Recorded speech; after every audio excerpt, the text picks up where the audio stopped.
Yes, everyone, welcome. Welcome to this lecture number 27 और lecture number 27 में हम discuss करने वाले हैं एटम्स के बारे में। इस पर्टिकुलर चैप्टर के लिए मैं 2 लेक्चर लेने वाला हूँ। 2 लेक्चर इसलिए कि पहले लेक्चर में मैं आपको इस पर्टिकुलर चैप्टर के जो भी फंडामेंटल्स हैं वो डिस्कस करूंगा। ये जब फंडामेंटल्स आपके दिमाग में एक बार बैठ जाते हैं उसके बाद हम डिस्कस करेंगे इसके प्रॉब्लम को। एक लेक्चर फंडामेंटल्स का, एक लेक्चर प्रॉब्लम्स का।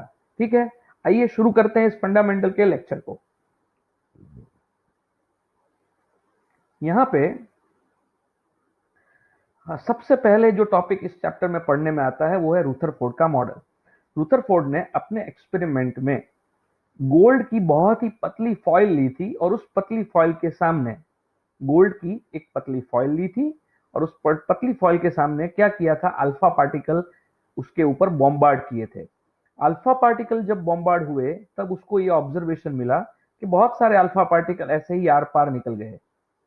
कुछ अल्फा पार्टिकल का डेविएशन हुआ और वो उसके लिए शॉकिंग था कि अल्फा पार्टिकल का डेविएशन क्यों हुआ। और कुछ अल्फा पार्टिकल का तो डेविएशन बहुत ज्यादा हुआ, लेकिन ऐसे बहुत ज्यादा डेविएशन होने वाले अल्फा पार्टिकल के नंबर्स जो थे वो बहुत कम थे। लेकिन majority of the science experiment करने वाले लोग होते हैं वो छोटे मोटे ऑब्जर्वेशन को इग्नोर करते हैं, जो मेजोरिटी ऑब्जर्वेशन दिखता है उसके ऊपर फोकस करते हैं। यहाँ पे रुथरफोर्ड भाई साहब ने थोड़ा सा उल्टा काम किया। यहाँ पे माइनॉरिटी ऑब्जर्वेशन था कि बहुत ही छोटे नंबर में अल्फा पार्टिकल जो थे वो लार्ज एंगल पे स्कैटर हो जाते थे। तो उसने ये सोचा कि ये स्कैटरिंग क्यों होती होगी, तो अल्फा पार्टिकल के पास पॉजिटिव चार्ज है तो एटम के पास भी कोई ऐसा स्ट्रॉन्ग पॉजिटिव चार्ज होना चाहिए जो क्या करता हो कि इसको रिपेल करता हो। तो अब उस पर्टिकुलर बेसिस से उसने न्यूक्लियस के बारे में आइडिया लिया और उसके बाद उसने गाइगर और मार्टसन को एक्सपेरिमेंट को अलग लेवल पे ले जाने के लिए बोला। और गाइगर मार्टसन के एक्सपेरिमेंट्स के बाद क्या हुआ, प्रूव हुआ कि न्यूक्लियस जैसी कोई चीज होती है और वो सेंट्रल पॉजिटिव चार्ज होती है कोई भी एटम के अंदर। अब इस एक्सपेरिमेंट के लिए कुछ चीज जो है, कुछ पैरामीटर्स है, कुछ कंसेप्ट है वो देखते हैं जो आपको दिमाग में रखना जरूरी है। जैसे ये है न्यूक्लियस। इस न्यूक्लियस का ये लाइन जो है that is basically passing through the centre. अगर मैं कोई अल्फा पार्टिकल इस न्यूक्लियस के डायमीटर की रेंज के अंदर अगर अप्लाई करता हूं, ठीक है, ये उसकी डायमीटर की रेंज हो गई। अगर मैंने कोई अल्फा पार्टिकल को यहाँ पे अप्लाई किया हुआ है, उसका इनिशियल वेलोसिटी वेक्टर मान लो इस डायरेक्शन में है, तो वो अल्फा पार्टिकल तो क्या करेगा, सीधा चला जाएगा, उसमें कुछ डेविएशन नहीं ऑब्जर्व होगा। और जैसे majority of the alpha particle का डेविएशन उस एक्सपेरिमेंट में नहीं हो रहा था, उसका रीजन क्या था, तो कि majority of the alpha particle जो थे वो कुछ ऐसे ही होंगे कि जो इस न्यूक्लियस के डायमीटर की रेंज में नहीं आते होंगे। क्योंकि न्यूक्लियस तो दिखता नहीं है, जो भी अल्फा पार्टिकल बॉम्बार्ड करते हैं वो रेंडमली जाएंगे। लेकिन कुछ रेंडमली जाने वाले अल्फा पार्टिकल में से ऐसे अल्फा पार्टिकल मिल जाएंगे कि जो इस न्यूक्लियस के डायमीटर की रेंज के बीच में हो। जैसे फॉर एग्जांपल ये जो अल्फा पार्टिकल है वो अल्फा पार्टिकल न्यूक्लियर डायमीटर की रेंज के अंदर की तरफ है और ये अल्फा पार्टिकल सीधा जाएगा and then it will deviate, उसका स्कैटरिंग हो जाएगा। ठीक है, तो यहाँ पे जो एंगल मिला, कौन सा एंगल मिलता है भाई, तो कि ये एंगल जो मिला इस एंगल को कहेंगे एंगल ऑफ स्कैटरिंग। समझ में आया, एंगल ऑफ स्कैटरिंग बोलेंगे। ये डायमीटर वाली लाइन को मैं जाने देता हूं।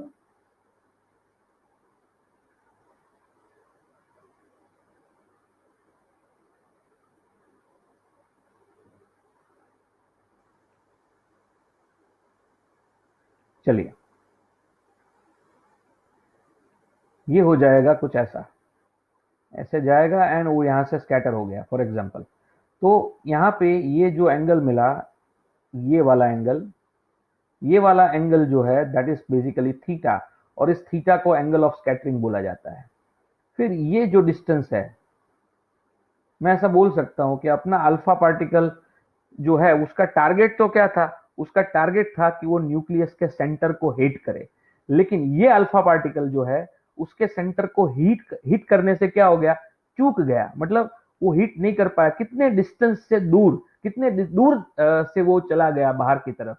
तो आप देखो कि बी जितने डिस्टेंस से वो चूक जाता है सेंटर को हिट करने में, तो ये जो बी जितना डिस्टेंस होता है उस b डिस्टेंस को कहते हैं impact parameter. Okay, impact parameter क्या होता है?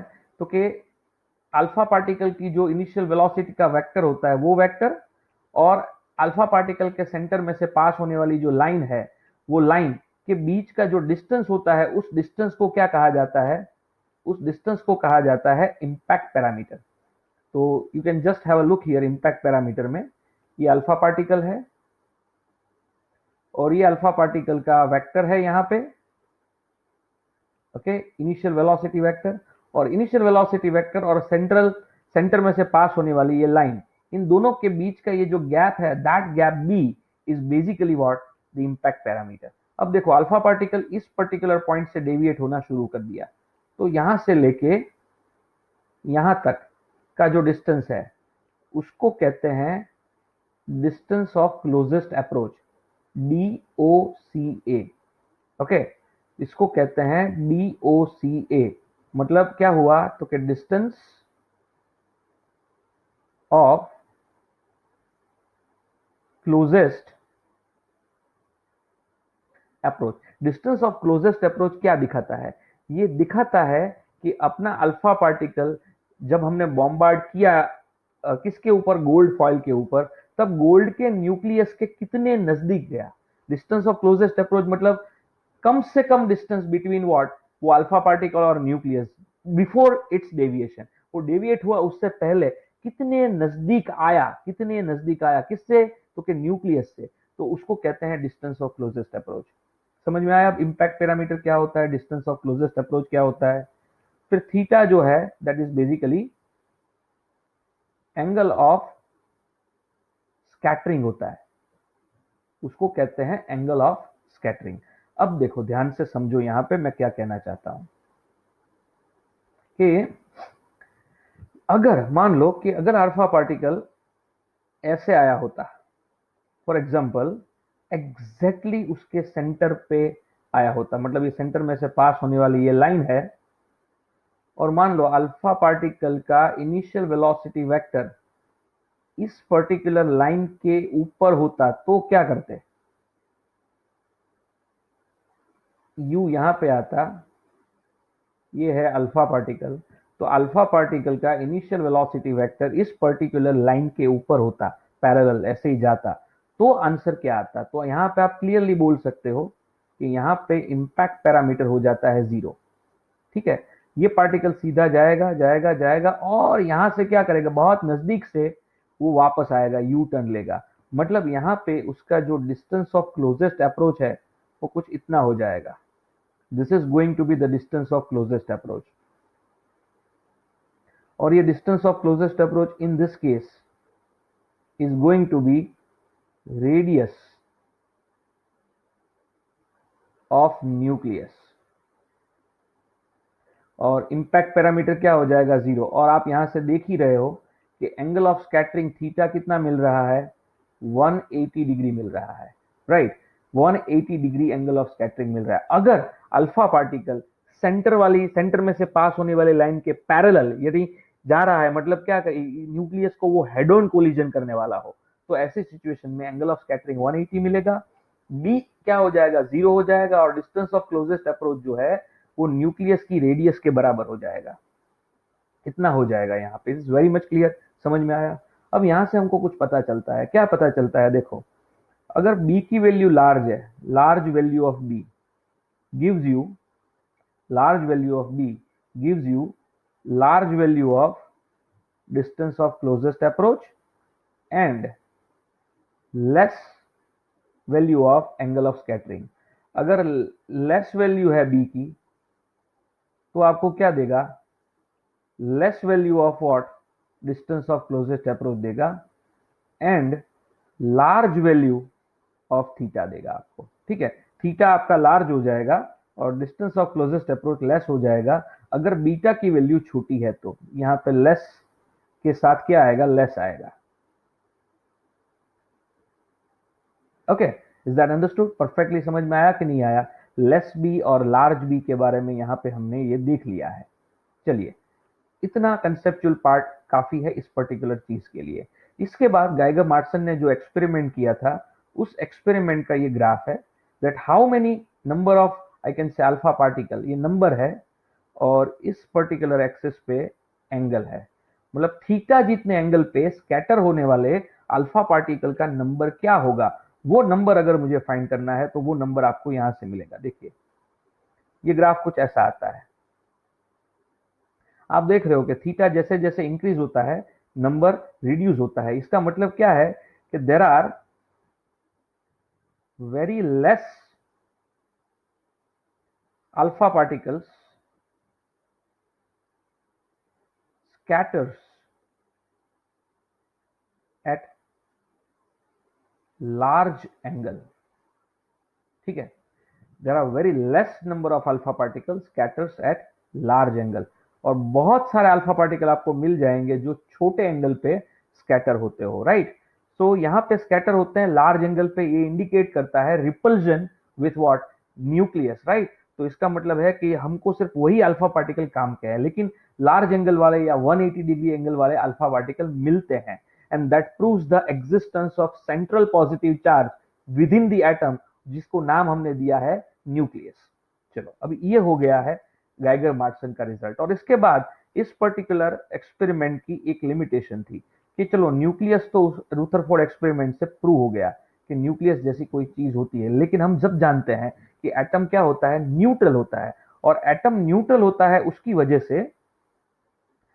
वजह से जितना पॉजिटिव चार्ज उसके सेंटर पे होगा उतना ही नेगेटिव चार्ज उसके आजू बाजू होगा। अगर मान लो कोई नेगेटिव चार्ज यानी कोई इलेक्ट्रॉन मैंने यहाँ पे बाहर रख दिया, तो ये इलेक्ट्रॉन अपने आप क्या जाएगा, पॉजिटिव चार्ज के अंदर मिल जाएगा अट्रैक्ट होके, और वो दोनों एक दूसरे को क्या कर देंगे, नलीफाई कर देंगे। तो मतलब उसके आजू बाजू कोई स्टेशनरी इलेक्ट्रॉन को रखना पॉसिबल नहीं है। तो रुथरफोर्ड ने ये सोचा कि इलेक्ट्रॉन शायद क्या होना चाहिए, स्टेशनरी नहीं रख सकते लेकिन रिवॉल्विंग रख सकते हैं, मतलब जैसे प्लैनेट्स के आजू बाजू, सॉरी प्लैनेट्स सन के आजू बाजू घूमते हैं, वैसे ये न्यूक्लियस के आजू बाजू इलेक्ट्रॉन घूमने चाहिए। लेकिन वहां पे भी एक कैच था कि कोई भी चार्ज पार्टिकल अगर वो एक्सेलरेटेड मोशन करता है तो वो हमेशा क्या करता है, इलेक्ट्रोमैग्नेटिक रेडिएशन को प्रोड्यूस करता है, और ये इलेक्ट्रॉन चार्ज पार्टिकल है, अगर वो गोल गोल घूमेगा तो ये सर्कुलर मोशन जो हुआ उसका, ठीक है, या फिर क्लोज लूप मोशन हुआ उसका, वो एक्सेलरेटेड मोशन है, और ये एक्सेलरेटेड मोशन है तो क्या करेगा, वो एनर्जी को लूज करेगा in the form of electromagnetic radiation. तो जैसे ही ये एनर्जी को लूज करेगा उसकी थोड़ी रेडियस कम हो जाएगी, and it will continuously losing its energy and radius, lose करता जाएगा एंड फाइनली वो क्या हो जाएगा, न्यूक्लियस के अंदर आ जाएगा, ठीक है। मतलब पहले वो सीधे सीधा न्यूक्लियस के अंदर चला जाता था, अब थोड़ा गोल गोल घूम के थोड़ा स्टाइल से जाता है, लेकिन जाता है यार, समझे। तो ये न्यूक्लियस के अंदर डेफिनेटली चला जाता है। तो मतलब ये रुथरफोर्ड भाई साहब जो थे ना, वो एक्सप्लेन नहीं कर पाए कि भाई इलेक्ट्रॉन उसके आसपास कैसे स्टेबल रहता है, राइट। तो ये रुथरफोर्ड एक्सपेरिमेंट की जो डिटेल्स थी, आपको एमसीक्यूज को सॉल्व करने के लिए जो चाहिए, जरूरी है, वो मैंने यहाँ पे आपको दे दी है। इसके बाद क्या करना है, तो इसके बाद आपको डिस्कस करना है एमिशन और एब्सॉर्प्शन स्पेक्ट्रा के बारे में। तो देखो एमिशन स्पेक्ट्रा क्या होता है, एमिशन स्पेक्ट्रा की बात करते हैं सबसे पहले। तो जैसे मान लेते हैं कि मेरे पास एक ट्यूब लाइट है, ठीक है, ये एक ट्यूब लाइट है, देखो। अब इस ट्यूब लाइट के अंदर क्या होता है, गैस भरा होता है, आप सब जानते हो, ठीक है, नियॉन गैस होता है।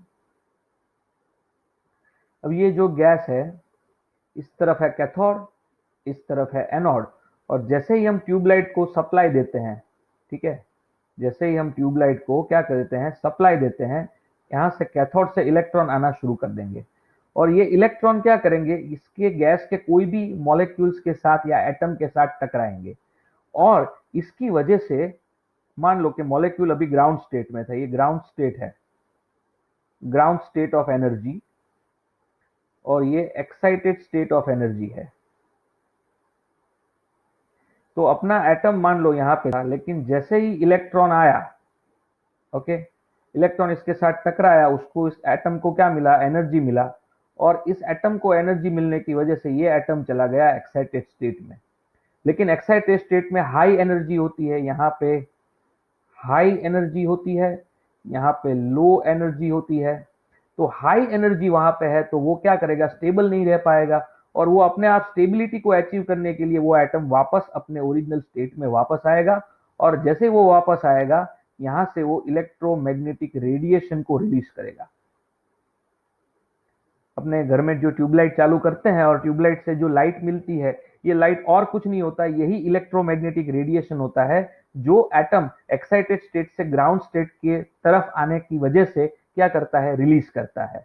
लेकिन ये कोई भी कलर का हो सकता है, it can be infrared, it can be ultraviolet, it can be visible, visible में सारे कलर आ जाते हैं। लेकिन यहाँ पे एक एटम नहीं होता ट्यूबलाइट के अंदर, करोड़ों एटम होते हैं वहां, मतलब trillions of atoms are there. और वो इतने सारे एटम अलग अलग फ्रीक्वेंसी वाली, अलग अलग वेवलेंथ वाली लाइट को, इलेक्ट्रोमैग्नेटिक रेडिएशन को जब प्रोड्यूस करेंगे तब वो मर्ज होके हमको क्या दिखेगी, वो दिखती है हमको व्हाइट। ओके, तो ये ट्यूबलाइट कैसे चालू होती है उसके बारे में बताया, लेकिन हमको वो सीखना नहीं है। हमको क्या करना है, ये जो इलेक्ट्रोमैग्नेटिक रेडिएशन मिला, इस इलेक्ट्रोमैग्नेटिक रेडिएशन को हम क्या करेंगे, कैप्चर कर लेंगे कोई डिटेक्टर से, और उस डिटेक्टर को प्रिज्म के अंदर अप्लाई कर देंगे। डिटेक्टर की लाइट को प्रिज्म में अप्लाई कर दिया, और जैसे ही हमने प्रिज्म में अप्लाई कर दिया, प्रिज्म से आपको क्या मिलेगा, 7 कलर्स मिल जाएंगे। और यहाँ पे आपके सामने एक स्क्रीन होगा। ओके, तो उस स्क्रीन पे आपको क्या मिल जाएगा, इस पर्टिकुलर जो रेडिएशन है उसका पूरा स्पेक्ट्रा मिल जाएगा। यहाँ पे आपको स्पेक्ट्रा मिल जाएगा, और इस स्पेक्ट्रा को क्या कहते हैं, एमिशन स्पेक्ट्रा कहते हैं, राइट। एमिशन स्पेक्ट्रा के फेमस वर्जन जो है आप सब जानते हो, लाइमन होता है, बामर होता है, फिर पास्चन होता है, फिर वो ब्रैकेट होता है, फिर वो फंड होता है। और इस सब के लिए जो चीज इंपॉर्टेंट है वो है m is equal to 1, m is equal to 2, m is equal to 3, m is equal to 4, m is equal to 5। ये m इज इक्वल टू 1 2 3 4 5 है क्या एक्चुअली, चलो उसको हम अंडरस्टैंड करने की कोशिश करते हैं। मैं ये स्ट्रक्चर जाने देता हूं बिकॉज हमारे लिए ये इंपॉर्टेंट नहीं है। ओके, चलो, तो लाइमन बामर पास्चन ब्रैकेट फंड मुझे मिल चुके हैं। आप समझिएगा ये एग्जैक्टली है क्या।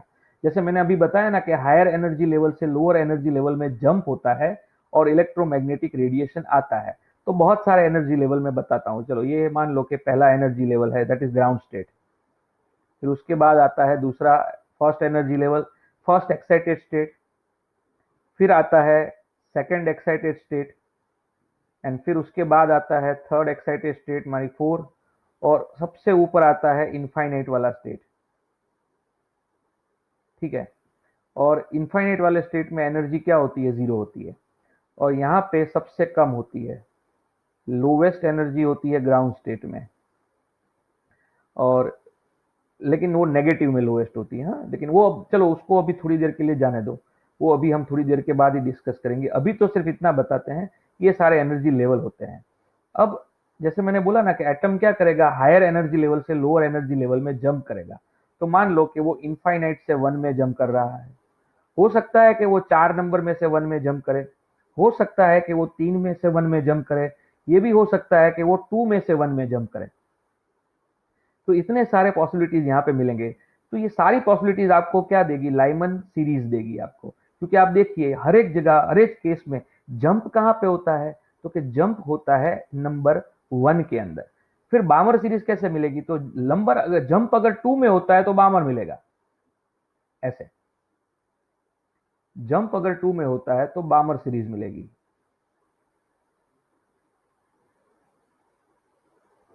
ओके, जंप अगर 2 में होता है तो वो बामर सीरीज मिलेगी। तो ये हो जाएगा लाइमन बामर। उसके बाद अगर मान लो 3 में जंप होता तो पास्चन, ठीक है, अगर 4 में जंप होता तो ब्रैकेट, 5 में जंप होता तो फंड। मतलब डिपेंड करता है कि अपना जो एटम है कौन से लेवल से कौन से लेवल में जंप करता है। ठीक है, अब देखो जरा ध्यान से, ये सब लेवल अगर मैं सारे नहीं ड्रॉ किए, सिर्फ 2 ड्रॉ किए, लेकिन उसके ऊपर से आप समझ सकते हो कि सारे लेवल कैसे होंगे। तो इसमें सारे लेवल्स में लंबी लंबी लाइंस देख रहे हो, किस में आ रही है, लाइमन में। ये लंबी लाइन का मतलब है कि लार्ज एनर्जी गैप। लाइमन जो होता है उसमें लार्जेस्ट एनर्जी गैप मिलता है। लार्जेस्ट एनर्जी गैप उसका मतलब है कि लोएस्ट वेवलेंथ,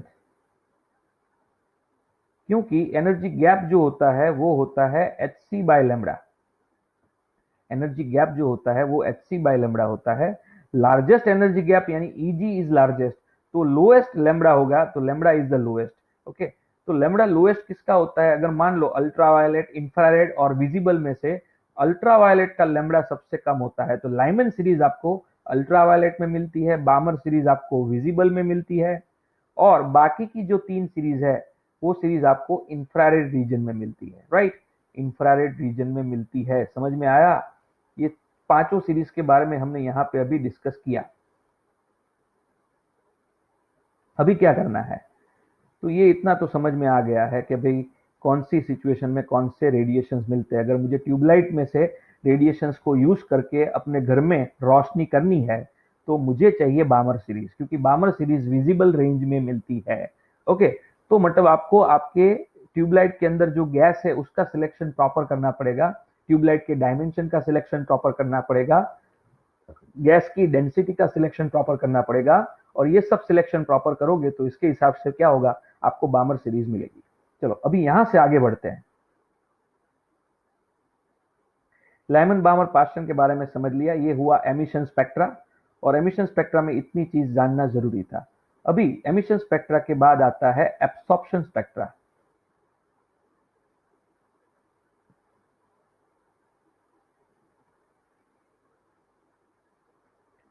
मान लीजिए कि आपको ये स्क्रीन है,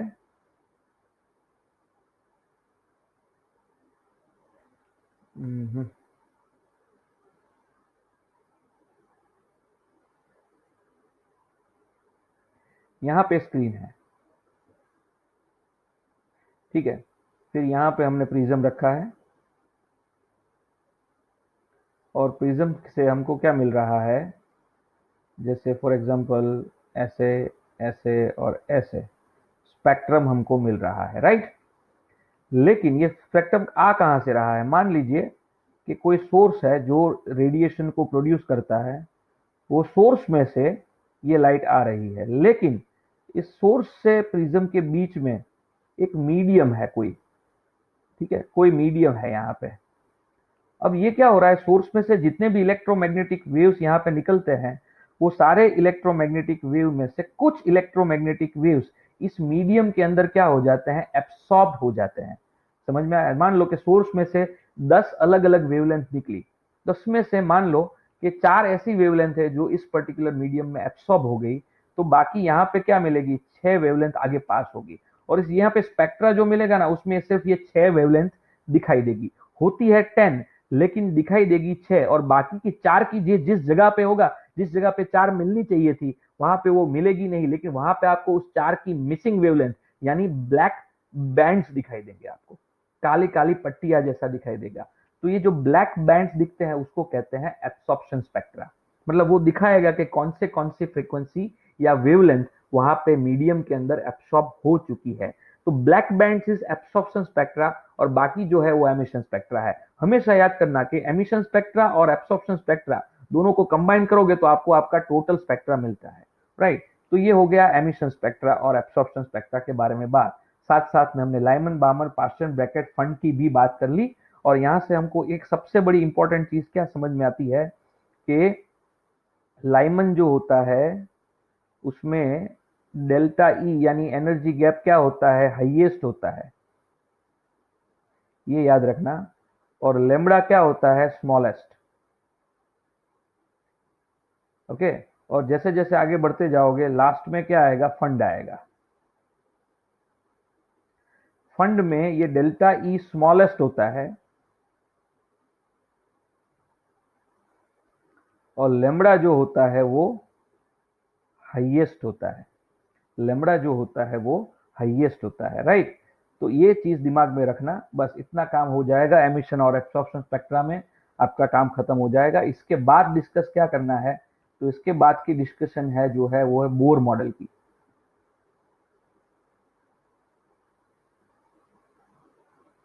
तो देखो बोर मॉडल में क्या आता है सीखने में। तो बोर मॉडल में सबसे पहले एक तो चीज ये है कि number one, electron can exist only in those orbits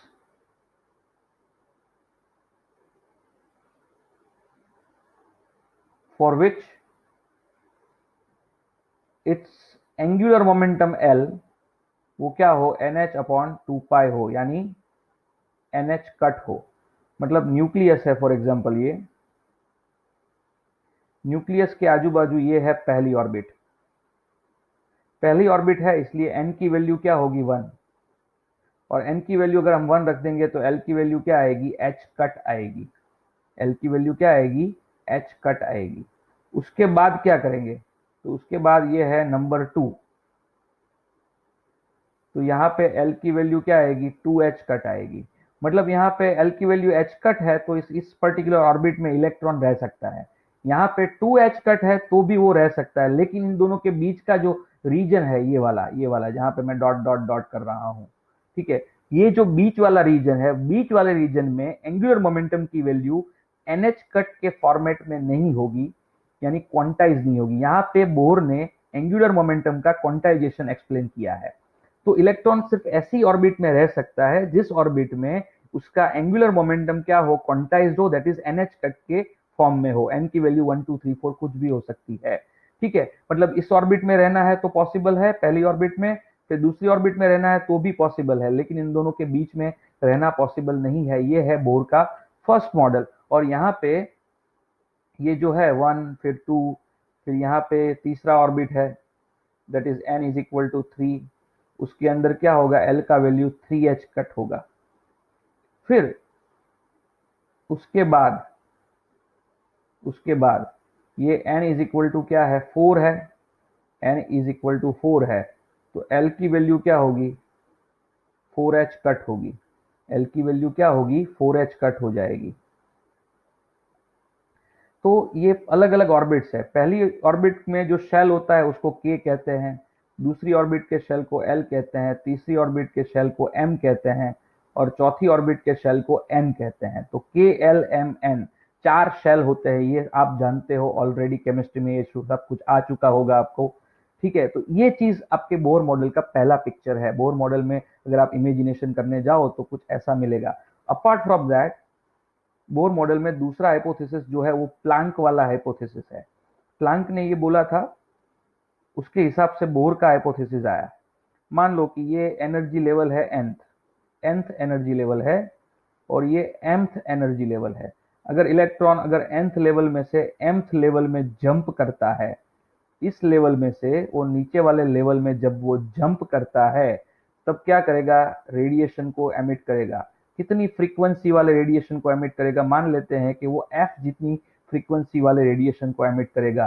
तो ये f कितना होगा, तो according to Bohr hypothesis, nth energy level की जो एनर्जी होगी वो, mth एनर्जी लेवल की जो एनर्जी होगी वो, और इन दोनों के बीच का जो डिफरेंस है that is equal to hf, where f is the frequency of radiation।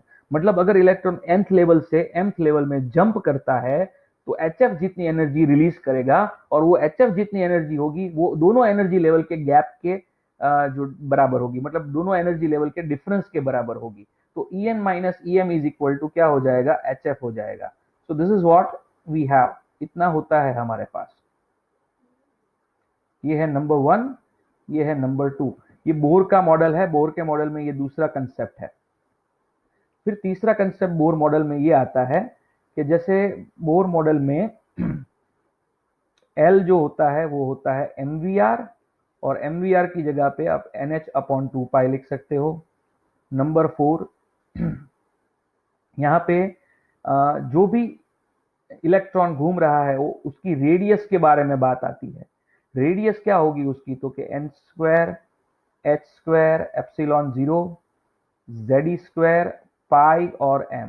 मतलब यहां से पता चलेगा कि रेडियस ऑफ रोटेशन जो है इलेक्ट्रॉन की ऑर्बिट की, वो n स्क्वायर अपॉन z के प्रपोर्शन में होगी, n स्क्वायर अपॉन z के प्रपोर्शन में होगी। फिर नंबर 5 की बात अगर हम करें तो यहाँ पे इलेक्ट्रॉन जो होता है उसकी काइनेटिक एनर्जी क्या होगी, काइनेटिक एनर्जी होगी हाफ mv²। और ये हाफ mv² कितना होगा, तो कि हाफ mv² की वैल्यू होगी 1/8πε0 z²/r। ये उसका काइनेटिक एनर्जी होगा।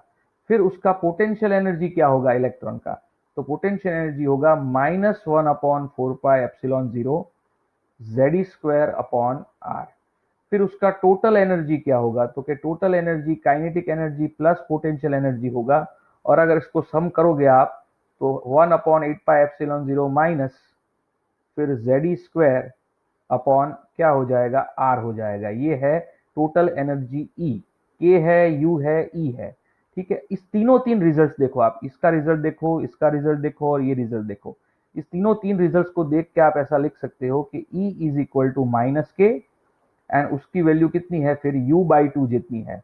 तो ये नंबर 5 फिर ये 6 फिर ये 7 फिर ये 8, ये सारे रिजल्ट्स जो है वो इस पर्टिकुलर बोर मॉडल से आते हैं। नंबर 9 रिजल्ट, यहाँ पे सेंट्रीपीटल फोर्स कितना लगता है।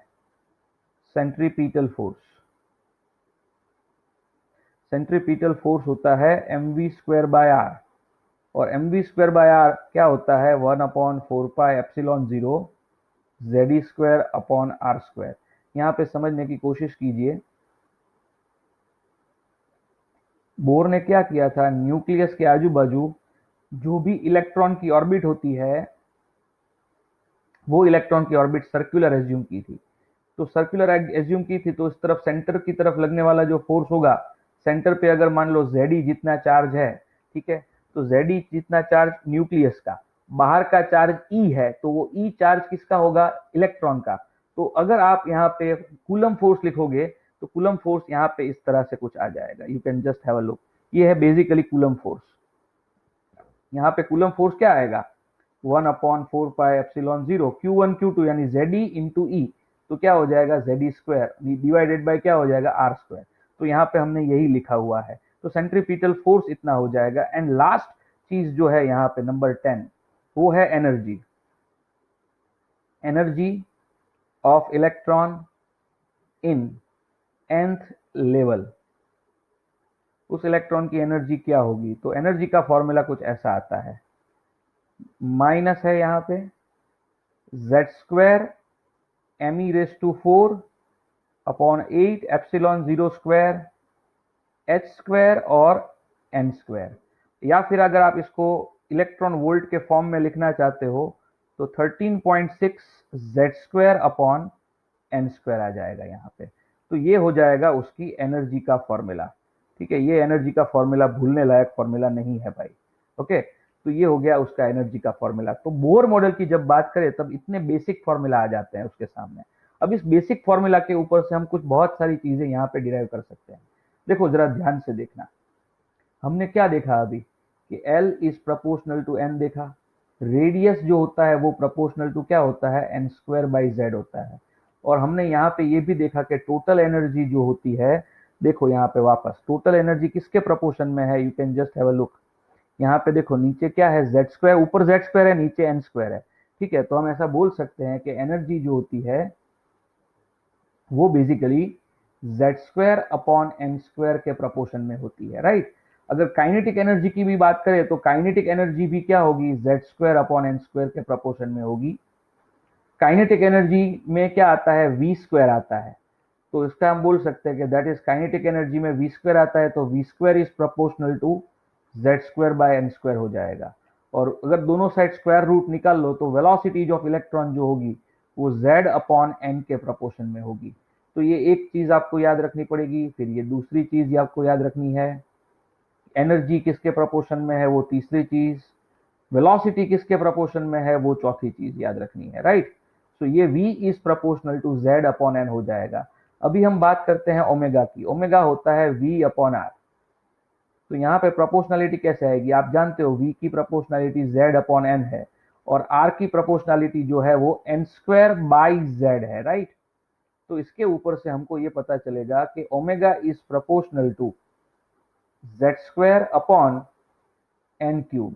ओमेगा जो है वो Z² अपॉन n³ के प्रोपोर्शन में है यहाँ पे।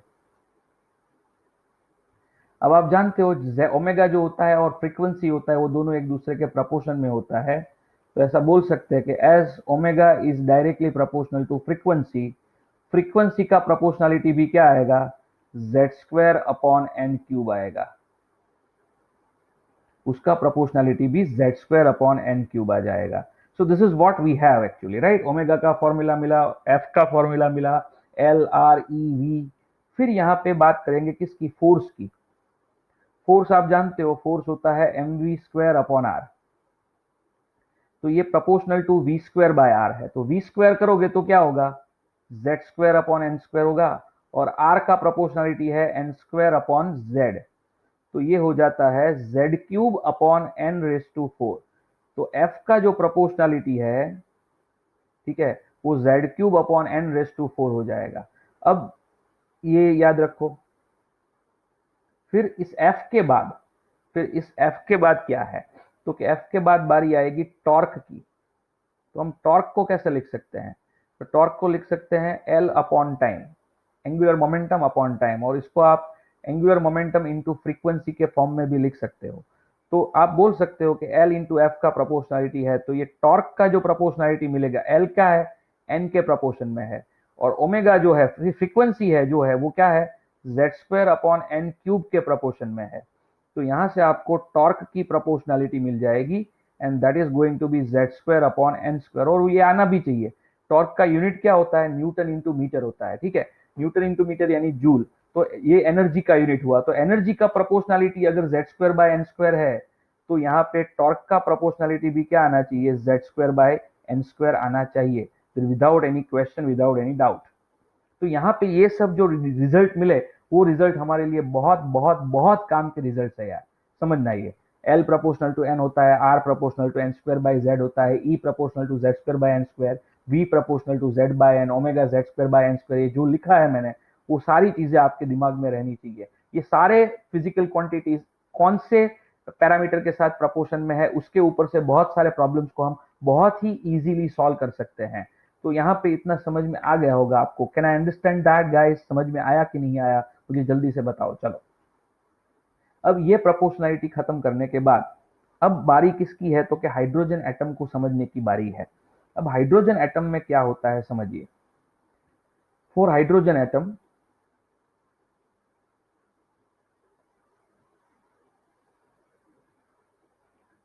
या फिर हाइड्रोजन लाइक एटम, और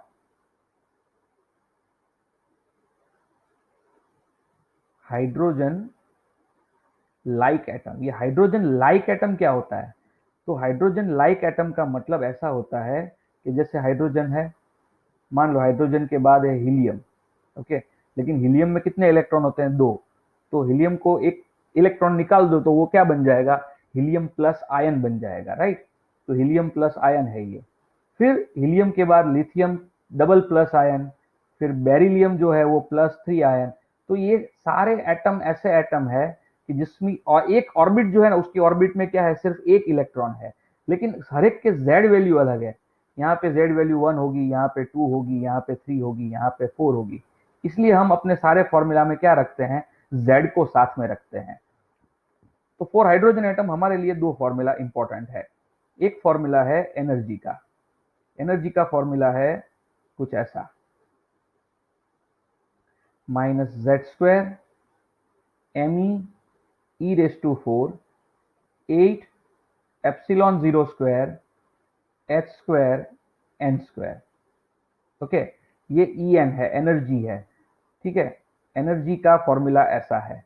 और अगर मान लो ये कौन सी लेवल में है एनर्जी का फॉर्मूला भाई, तो कि nth लेवल में है।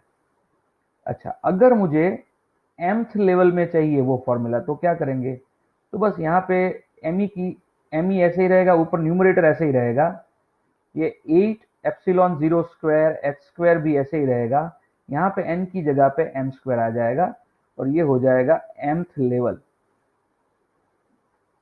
ठीक है। फिर अगर आप यहाँ पे En माइनस em देखते हैं, तो क्या हो जाएगा, z² me e⁴, me होता है इलेक्ट्रॉन का मास, फिर 8 ε0² h², यहाँ पे क्या आएगा,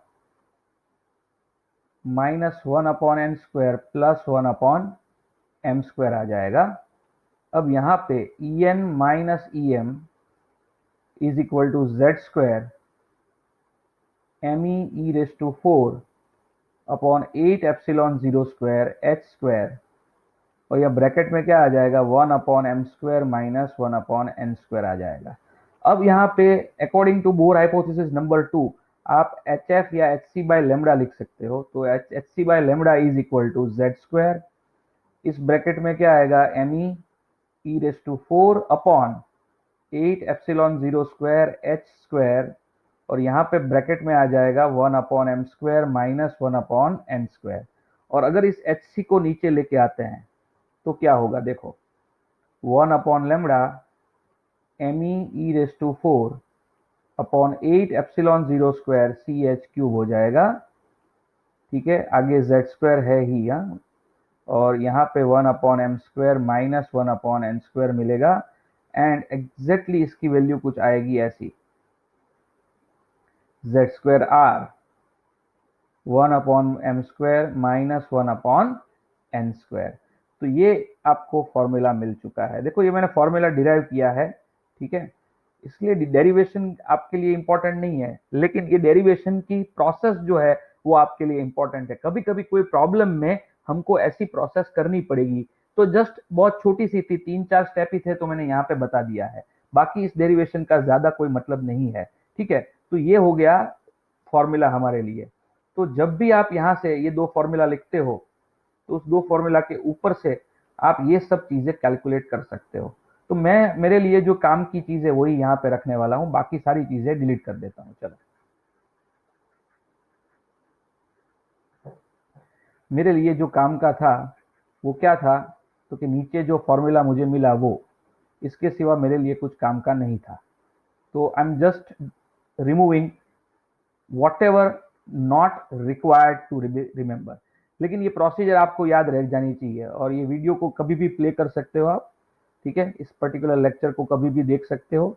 तो मतलब ये प्रोसीजर अगर मान लो एक दिमाग से स्किप भी हो जाती है, तो you can just have a look on this particular video, और ये प्रोसीजर पूरी आपके दिमाग में आ जाएगी। लेकिन यहाँ पे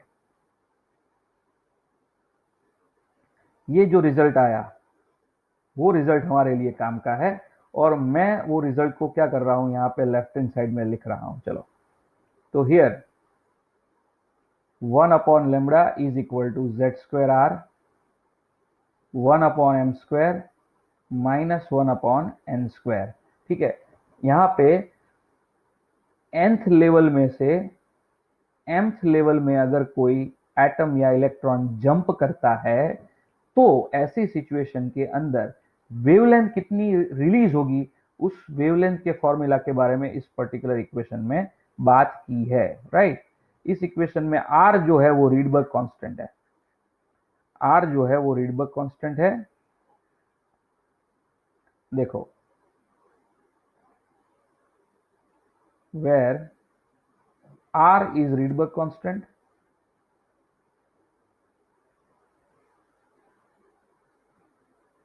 जिसकी वैल्यू होती है M E raise to 4 upon 8 epsilon 0 square C H cube, और उसका फॉर्मूला वैल्यू, न्यूमेरिकल वैल्यू उसकी आती है 1.097 इंटू 10⁻⁷ मीटर इनवर्स। ओके, तो ये हो जाता है उसका फॉर्मूला। तो हाइड्रोजन एटम के अंदर ये एक फॉर्मूला आया जो इंपॉर्टेंट है, फिर यहाँ पे दूसरा फॉर्मूला आ गया है जो इंपॉर्टेंट है। पहला फॉर्मूला ऊपर वाला एनर्जी का फॉर्मूला था, अब ये दूसरा फॉर्मूला जो है वो लेमडा का फॉर्मूला है, वो इंपॉर्टेंट हुआ। अभी तीसरा फॉर्मूला, एनर्जी के फॉर्मूला को अगर हम इलेक्ट्रॉन वोल्ट के टर्म्स में लिखे, तो वो फॉर्मूला आएगा -13.6 Z square upon N square. ठीक है, Z square upon N square, ये उसका इलेक्ट्रॉन वोल्ट के टर्म्स में फॉर्मूला हो गया।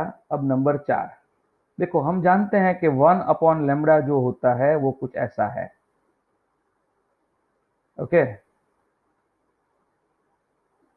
अगर आप क्या करो, दोनों साइड एच सी से मल्टीप्लाई करो,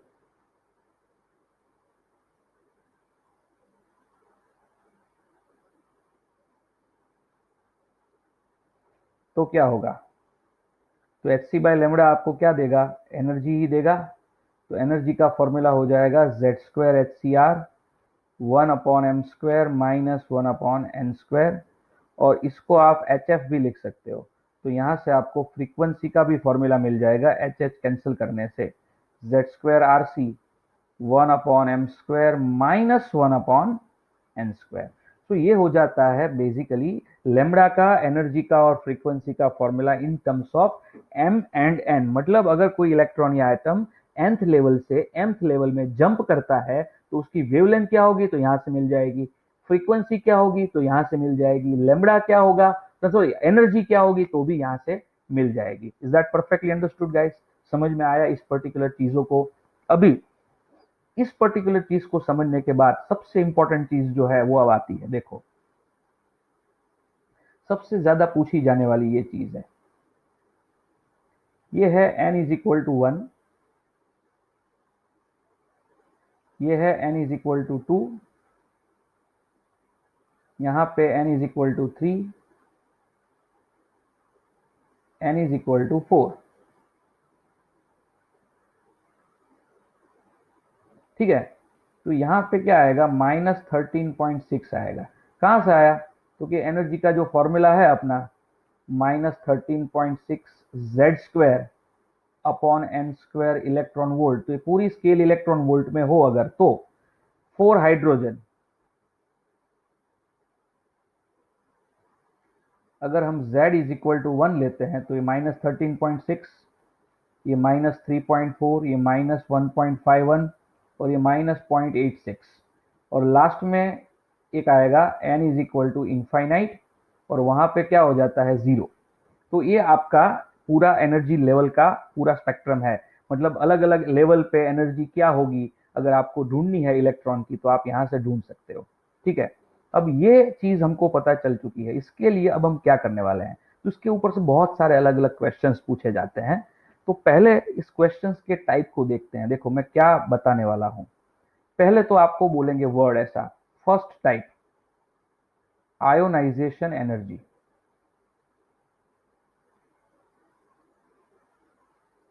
okay, ionization energy from ground state.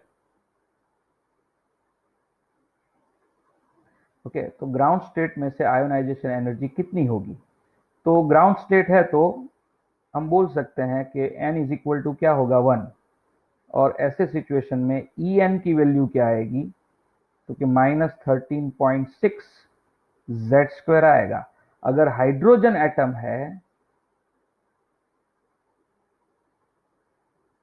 तो माइनस की जगह, आयोनाइजेशन एनर्जी में माइनस का क्या कर देना होता है, प्लस। हाइड्रोजन एटम है तो ये आयोनाइजेशन एनर्जी +13.6 इलेक्ट्रॉन वोल्ट हो जाएगी। अगर मान लो हाइड्रोजन की जगह पे हीलियम एटम होता तो आयोनाइजेशन एनर्जी में क्या आता, तो हीलियम के लिए Z की वैल्यू क्या होती है, 2 होती है। तो 2 का स्क्वायर कर दोगे तो 13.6 और 2 का स्क्वायर हो जाएगा 4। So it is going to be 54 approximately. ठीक है, फिर इसी तरह से लिथियम का क्या होगा, आयोनाइजेशन एनर्जी ग्राउंड स्टेट में से, तो लिथियम होता है 3, तो 3 का स्क्वायर करोगे तो 9। तो ये बेसिकली जो भी आएगा, ठीक है, इसका प्रोडक्ट करके देख लेना, इसका आंसर ऐसा कुछ आएगा। तो मतलब यहां से आप पता कर पाते हो कि जेड स्क्वायर के प्रपोर्शन में होता है ये आयोनाइजेशन एनर्जी। तो पहला 1, दूसरा 4 का प्रपोर्शन, तीसरा 9 का, फिर 16 का, ऐसे चलते जाएगा। ओके, यहां से आप देख सकते हो। तो कोई भी हाइड्रोजेनिक एटम या हाइड्रोजन लाइक एटम के लिए ग्राउंड स्टेट में से आयोनाइजेशन एनर्जी निकालनी है तो ये निकाल सकते हैं। लेकिन अगर कोई पूछे कि ग्राउंड स्टेट में से नहीं निकालनी, मुझे सेकंड स्टेट में से आयोनाइजेशन एनर्जी चाहिए, तो मतलब सेकंड स्टेट में से आयोनाइजेशन एनर्जी चाहिए तो एन की वैल्यू यहाँ पे क्या रखनी पड़ेगी, 2 रखनी पड़ेगी। लेकिन आयोनाइजेशन एनर्जी का मतलब क्या होता है, बस उसको N is equal to infinite वाले लेवल में भेज देना। अगर आपका एटम यहाँ पे है तो उसको अगर आप यहाँ पे भेज दोगे तो मैं बोल दूंगा कि वो आयोनाइज हो गया है। हाइड्रोजन का ग्राउंड स्टेट का आइटम है तो उसके पास कितनी एनर्जी है, -13.6 है, उसको जीरो पे भेजना है। तो ये -13.6 में +13.6 ऐड कर दो तो क्या हो जाता है, जीरो। तो मतलब क्या हो गया कि उसका आयोनाइजेशन एनर्जी जो है वो +13.6 हो गया। तो एक तो आयोनाइजेशन एनर्जी का ये कंसेप्ट होता है। फिर इसी के अंदर ऐसा बोलेंगे, फर्स्ट एक्साइटेशन। फर्स्ट एक्साइटेशन मतलब क्या, तो ग्राउंड स्टेट से इसके ऊपर वाले स्टेट में चले जाओ, इसको कहते हैं फर्स्ट एक्साइटेशन। ट्रांजिशन 1 से 2 में होगा। फिर तीसरा सेकंड एक्साइटेशन,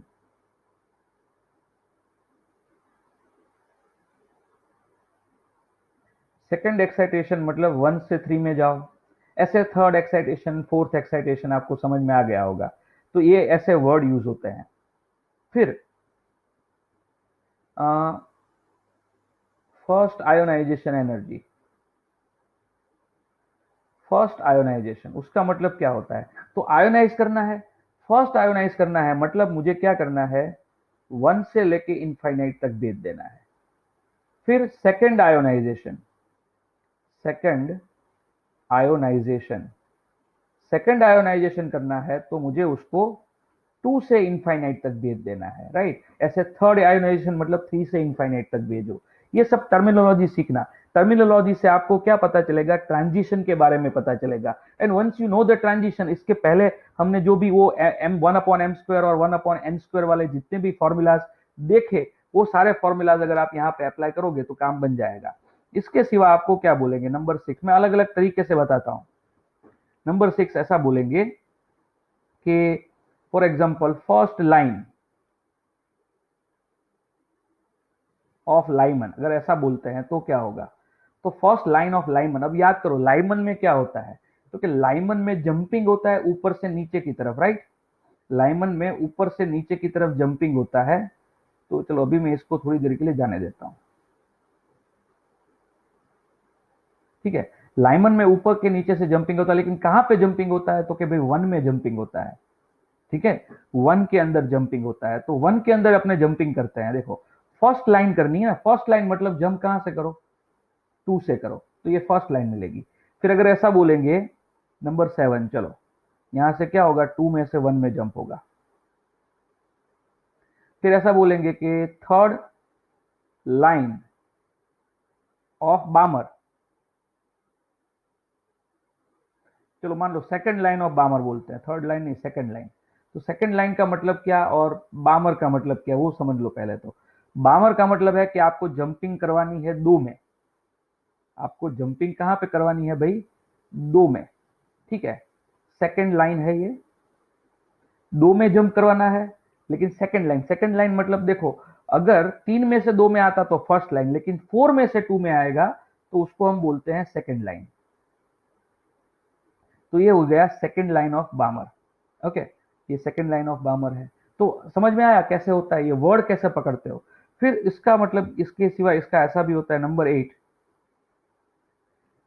ऐसा बोलेंगे कि थर्ड एक्साइटेड स्टेट से सेकंड एक्साइटेड स्टेट में, या फिर चलो फर्स्ट एक्साइटेड स्टेट में ले जाते हैं। वर्ड बदल गए, देखो लाइन की जगह पे अब वर्ड क्या आ गया, एक्साइटेड स्टेट आ गया। इसका मतलब समझो अभी, थर्ड एक्साइटेड स्टेट में से फर्स्ट एक्साइटेड स्टेट में जाना है, तो क्या करना है, तो क्या थर्ड एक्साइटेड स्टेट मतलब क्या, देखो ये जो होता है ना यहाँ पे, ये ग्राउंड स्टेट है, फिर इसको फर्स्ट एक्साइटेड स्टेट बोला जाता है।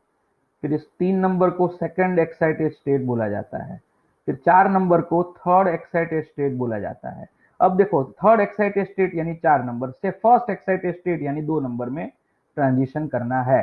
तो मतलब सेकंड लाइन ऑफ बामर और थर्ड एक्साइटेड से फर्स्ट एक्साइटेड, वो दोनों क्या होते हैं, सेम होते हैं, ठीक है। मतलब ये ट्रांजिशन पहले समझ लो, फिर ट्रांजिशन कैसे करते हैं, इसको यूटिलाइज कैसे करते हैं, वो अब हम जब प्रॉब्लम्स करेंगे ना तब आपको पता चल जाएगा, ठीक है। तो ये थर्ड एक्साइटेड स्टेट से फर्स्ट एक्साइटेड स्टेट का ट्रांजिशन है। अब इसके सिवा एक और टर्मिनोलॉजी है जो अल्फा बीटा गामा टर्मिनोलॉजी है, अल्फा बीटा और गामा। अब आप जानते हो कि फर्स्ट लेवल जो होता है, मैं थोड़ा कलर बदल के लिखता हूं,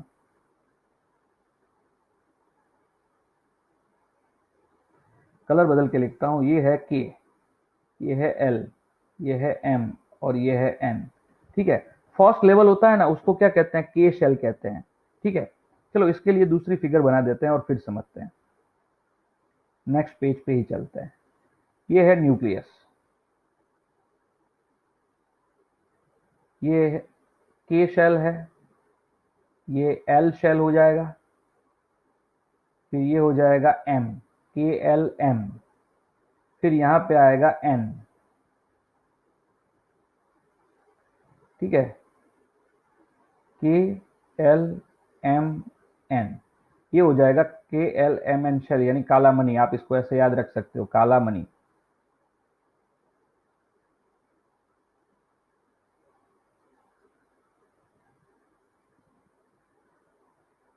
okay, N is equal to 1 होता है, एन इज इक्वल टू 2, यहाँ पे एन इज इक्वल टू 3, और यहाँ पे एन इज इक्वल टू क्या हो जाएगा, 4 हो जाएगा।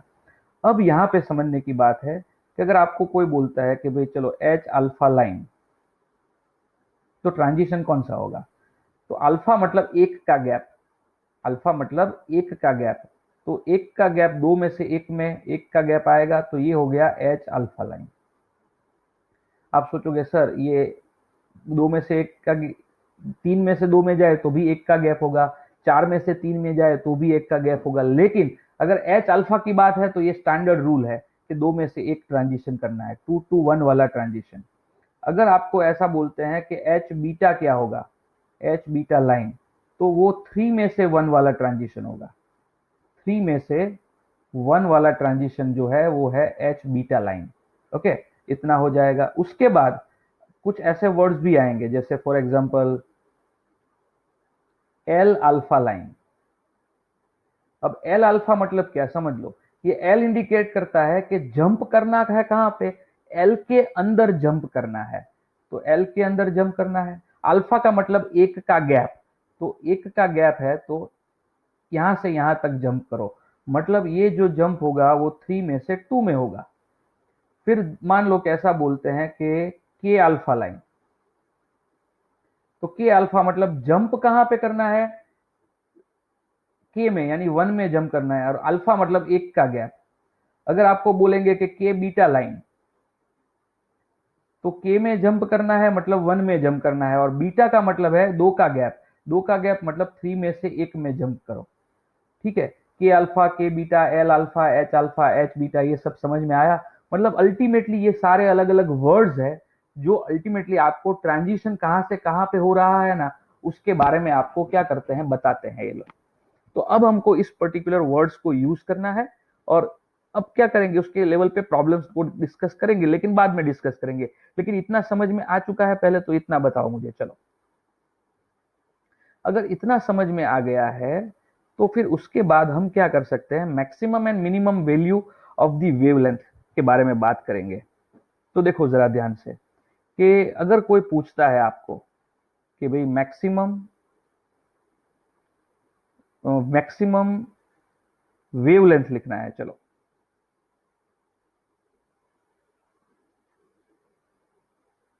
मैक्सिमम वेवलेंथ ऑफ लाइमन, तो क्या होगा, कौन सी वेवलेंथ मिलेगी आपको जब वो बात करते हैं कि मैक्सिमम वेवलेंथ ऑफ लाइमन? तो ध्यान से सुनो, मैक्सिमम वेवलेंथ वर्ड यूज किया है। हमेशा दिमाग में इस फॉर्मूला को रखो, energy gap is equal to H C upon lambda. अगर मैक्सिमम वेवलेंथ है तो लेमड़ा बड़ा होगा, लेमड़ा बड़ा है तो डेल्टा ई यानी एनर्जी गैप क्या होगा, छोटा। तो स्मॉलेस्ट एनर्जी गैप के लिए मैक्सिमम वेवलेंथ मिलेगी। तो स्मॉलेस्ट एनर्जी गैप और लाइमन सीरीज, लाइमन में एक बात तो क्लियर है, जंप करना है एक से। तो अब सोचो, एक में जंप कहां से किया जाए तो आपको कम से कम एनर्जी गैप मिलेगा। ये 1 नंबर है, ये 2 नंबर, फिर ये 3 नंबर, ये 4 नंबर, 1, 2, 3 और 4। कहां से कहां पे जंप करते हो, तो 2 में से 1 में जंप करोगे तो सबसे छोटा एनर्जी गैप मिलेगा। तो अगर आपको मैक्सिमम वेवलेंथ ऑफ लाइमन चाहिए तो 2 में से 1 में जंप करो। समझे कि नहीं समझे? और उसके बाद मान लो कि जनरल फॉर्मेट में बात करनी है, तो कि maximum wavelength of what ever, Lyman हो, बामर हो, पास्चन हो, उसका जनरल फॉर्मूला का ट्रांजिशन कैसे ढूंढेंगे?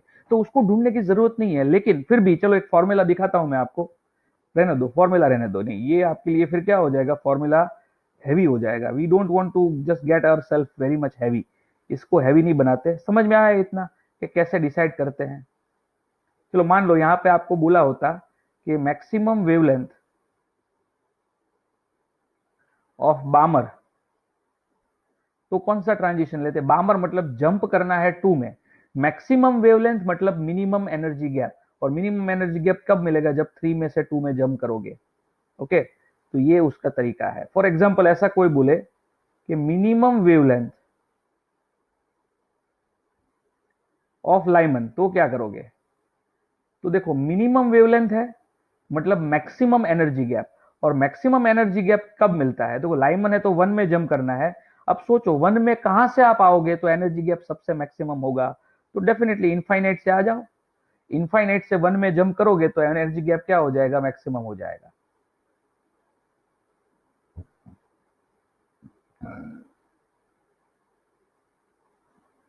इनफाइनाइट से 1 में मैक्सिमम एनर्जी गैप हो जाएगा। ओके, फिर अगर आपको बोलेंगे कि मिनिमम वेवलेंथ ऑफ बामर, तो क्या करोगे? तो अगेन इनफाइनाइट से बामर है इसलिए 2 में जंप करना है। आई hope it's very clear. Okay, फिर अगर ऐसा बोलेंगे कि मैक्सिमम एनर्जी ऑफ लाइमन, तो क्या करोगे?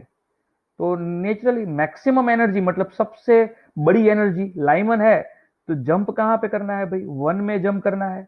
और सबसे बड़ा जंप कहां पे होगा? क्योंकि सबसे बड़ा जंप इनफाइनाइट से 1 में होगा, इसलिए मैक्सिमम एनर्जी ऑफ लाइमन में आपको ऐसा करना है। फिर क्या आएगा? मिनिमम एनर्जी ऑफ बामर, अगर ऐसा पूछते हैं तो क्या करोगे? तो बामर है इसलिए 2 में जंप करना है, और मिनिमम एनर्जी मतलब मिनिमम एनर्जी गैप, और मिनिमम एनर्जी गैप क्या होता है? 3 से 2 का होता है। सो ऐसे वर्ड सुन सुन के सबसे पहले ये सीख जाओ कि ट्रांजिशन आपको कौन सा करना है। मैंने जो यहाँ पे वर्ड बताया है ना, वो मेजोरिटी यूटिलाइज होने वाले वर्ड्स है, लेकिन कभी कोई नया वर्ड यूटिलाइज करेंगे ये लोग प्रॉब्लम में, तो ऐसा कोई प्रॉब्लम आता है तो हम अपने आप उस प्रॉब्लम को डिस्कस कर लेंगे उस पर्टिकुलर मोमेंट पे। लेकिन मेजोरिटी ऑफ द वर्ड्स जो होते हैं वो कुछ इस टाइप के होते हैं। I hope it's very much clear to you, right? चलो आगे बढ़ते हैं। उसके बाद क्या होगा? उसके बाद यहां पे नंबर ऑफ स्पेक्ट्रल लाइन की बात आएगी। आपको पूछा जाएगा कि count the number of spectral lines. तो नंबर ऑफ स्पेक्ट्रल लाइंस होता क्या है पहले देख लो। मान लो कि ये है 1, 2 और 3, तीन अलग अलग लेवल है एनर्जी के। n is equal to 1, n is equal to 2, n is equal to 3, तीन अलग अलग लेवल है। मान लो कि कोई इलेक्ट्रॉन है वो तीसरे लेवल से पहले लेवल तक आता है, तो तीसरे लेवल से पहले लेवल तक कितनी तरह से आ सकता है? तो कि डायरेक्टली जंप करेगा, ये एक पॉसिबिलिटी हो जाएगी। दूसरी पॉसिबिलिटी क्या है कि या तीसरे लेवल से दूसरे लेवल पे आओ एंड देन दूसरे लेवल से पहले लेवल पे आओ, तो ये दूसरी पॉसिबिलिटी हो जाएगी, राइट? तो अल्टीमेटली यहाँ पे टोटल 3 पॉसिबिलिटी मिलती है, 3 यूनिक पॉसिबिलिटीज मिलती है। तो यहां पे 3 यूनिक पॉसिबिलिटीज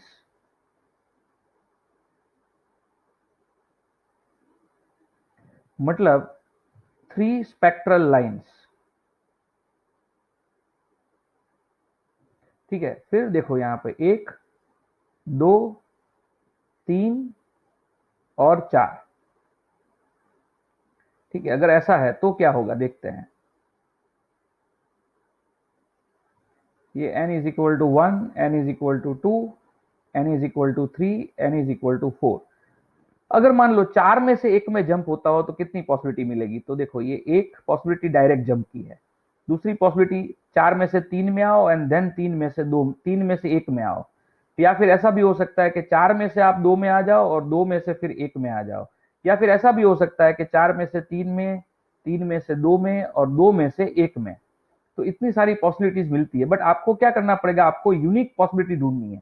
यूनिक मतलब डुप्लीकेट कोई पॉसिबिलिटी है तो उसको रिमूव कर दो। देखो ये लाइन देखो और ये लाइन देखो, आइडेंटिकल है तो एक लाइन को रिमूव करो। सिमिलरली ये लाइन देखो और ये लाइन देखो, आइडेंटिकल है तो उसको क्या करो? रिमूव करो।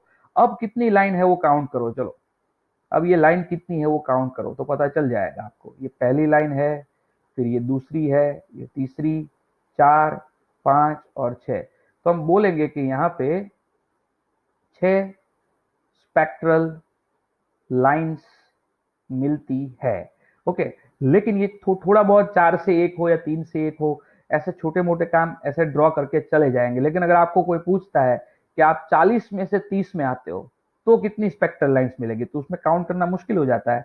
तो इसके लिए फॉर्मूला देख लो यहाँ पे, number of spectral lines for transition from N2 to N1, transition from N2 to N1। तो यहाँ पे नंबर ऑफ स्पेक्ट्रल लाइन का फॉर्मूला हो जाएगा N2 minus N1, N2 minus N1 plus 1 divided by 2। देखो यहाँ पे 40 से 30 में जंप कर रहा है ना, 40 से 30 में जंप हो रहा है, तो 40 माइनस 30 प्लस 1 डिवाइडेड बाई 2। ये 40 में से 30 में जाएगा तो कितना होगा 10, फिर 40 में से 30 में जाएगा तो 10 प्लस 1 यानी 11, और नीचे हो गया 2। तो ये अल्टीमेटली इसका आंसर आएगा 55। इसका मतलब आएगा 55, मतलब 55 स्पेक्ट्रल लाइंस मिलेगी आपको इस पर्टिकुलर केस में, जब ट्रांजिशन होता है 40 नंबर के लेवल में से 30 नंबर के लेवल में। आई होप कि आपको समझ में आया होगा। Is that understood?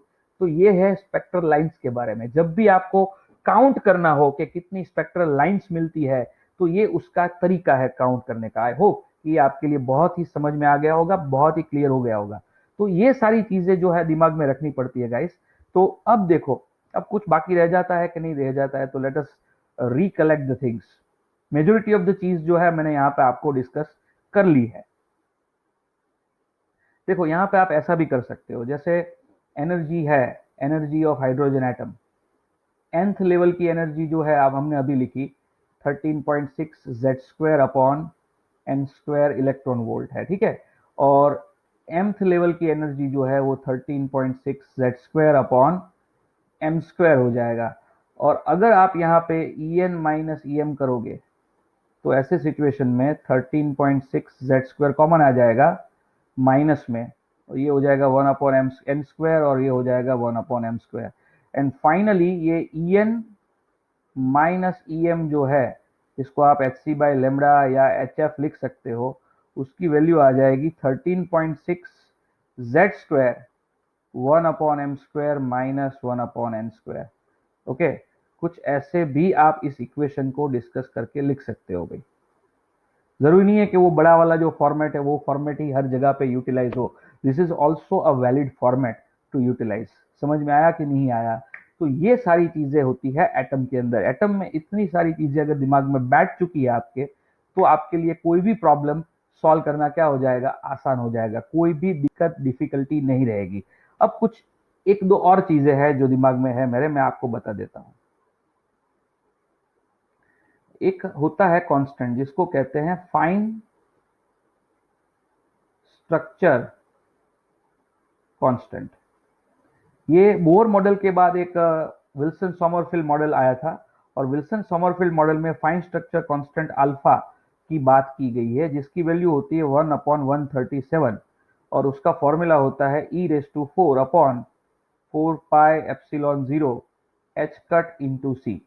या फिर कुछ लोग इसको ऐसे भी लिखते हैं e raise to 4 upon twice epsilon 0 h c, twice epsilon 0 h c. Okay, अब for electron revolving in hydrogen orbit, उसके लिए वेलोसिटी जो होती है वो अल्फा सी होती है। मतलब आप c अपॉन 137 लिख सकते हो। ये ऑर्बिट, ये ग्राउंड स्टेट का आंसर है, ठीक है। अगर जनरल आंसर लेना है तो डिवाइड बाय n कर दो, तो ये जनरल आंसर हो जाएगा। तो फॉर ग्राउंड स्टेट क्या हो जाएगा, n इज इक्वल टू 1 हो जाएगा, और v का वैल्यू हो जाएगा c अपॉन 137। ये जो फाइन स्ट्रक्चर कांस्टेंट होता है ये यूनिटलेस होता है एंड डायमेंशनलेस होता है, ठीक है। तो इतना एक चीज समझ लीजिए, फाइन स्ट्रक्चर कांस्टेंट के बारे में बात की है मैंने। जब भी जरूरत आएगी तब मैं इसके बारे में डिटेल डिस्कशन करूंगा, लेकिन प्रॉब्लम सॉल्विंग और एमसीक्यू के लिए इतना काफी है आपके लिए। इसके बाद क्या करेंगे, देखिए इसके बाद एक और चीज है। जैसे हमने इन बोर मॉडल के अंदर रेडियस का फॉर्मूला लिखा, वो है N square H square epsilon zero upon Z square और पाई एम। ठीक है, अब यहाँ पे for hydrogen atom in ground state, okay, क्या होगा, z is equal to one and n is equal to one हो जाएगा। और ऐसे सिचुएशन में ये r की वैल्यू को अपने r0 या बहुत लोग इसको a0 बोलते हैं, और इसकी वैल्यू हो जाएगी h square epsilon zero upon e square pi m, और इसको कहा जाता है Bohr radius. Okay, Bohr radius बोला जाता है। अगर मैं इसको नंबर वन देता हूं और उस बोहर रेडियस के फॉर्मूला को नंबर टू दूं, तो फ्रॉम वन एंड टू मुझे क्या मिलेगा,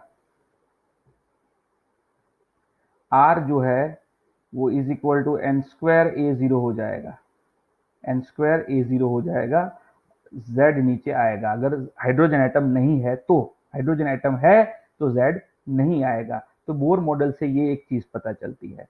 फिर मैग्नेटिक डाइपोल मोमेंट की बात करनी है।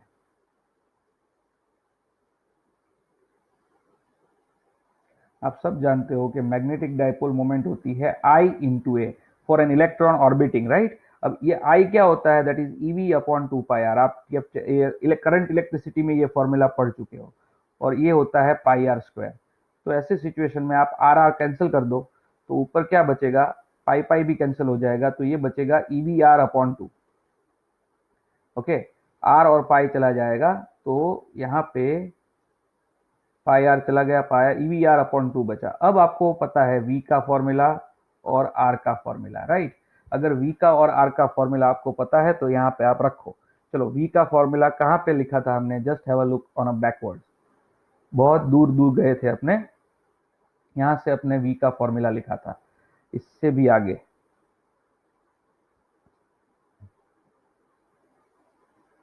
हम्म, देखो यहाँ पे वी का फॉर्मूला आ जाता है। चलो, ये रहा। वी का फॉर्मूला नहीं लिखा था इनफैक्ट, सॉरी। चलो, तो कोई बात नहीं, अब अपने वी का फॉर्मूला लिख लेते हैं। वी का फॉर्मूला लिखते हैं, और फिर से इस पर्टिकुलर चीज को करते हैं। चलिए, वी का फॉर्मूला क्या है, तो देखो हम जानते हैं कि M V square upon R जो है, that is basically one upon four pi epsilon zero Z square upon R हो जाता है, right. M V square by R is equal to one upon epsilon zero Z square by R square हो जाता है। यहां से आपको we square का फॉर्मूला क्या मिलेगा, one upon four pi epsilon zero Z square upon M R. ठीक है, ऐसा कुछ मिल जाएगा फॉर्मूला। और यहां से जेड स्क्वायर अपॉन एम, और आर का फॉर्मूला है N square H square epsilon zero Z square pi और एम। तो यहां से जो भी कैंसिल करो, और कैंसिल करने के बाद आपको कुछ ऐसा मिल जाएगा। देखो, पाई पाई कैंसिल हो जाएगा, एम एम कैंसिल हो जाएगा, ऊपर जेड स्क्वायर का स्क्वायर हो जाएगा, तो Z square E raise to four हो जाएगा। पाई कैंसिल हो जाएगा तो फोर बचेगा, एप्सिलॉन जीरो स्क्वायर हो जाएगा ये, फिर एच स्क्वायर हो जाएगा, एन स्क्वायर हो जाएगा। और अगर जब आप स्क्वायर रूट निकाल लोगे यहाँ से, तो स्क्वायर रूट निकालने के बाद जो क्वांटिटी बचेगी, that is Z E square upon two. Two आएगा यहाँ पे, फिर एप्सिलॉन जीरो आएगा, एच आएगा और एन आएगा, ट्वाइस एप्सिलॉन जीरो एच और एन। ठीक है, और यहाँ पे जैसे मैंने थोड़ी देर पहले बताया था कि e square upon twice epsilon zero h जो होता है, वो बेसिकली क्या होता है, फाइन स्ट्रक्चर कांस्टेंट होता है अल्फा। तो आप यहाँ से वो आप लिख सकते हो कि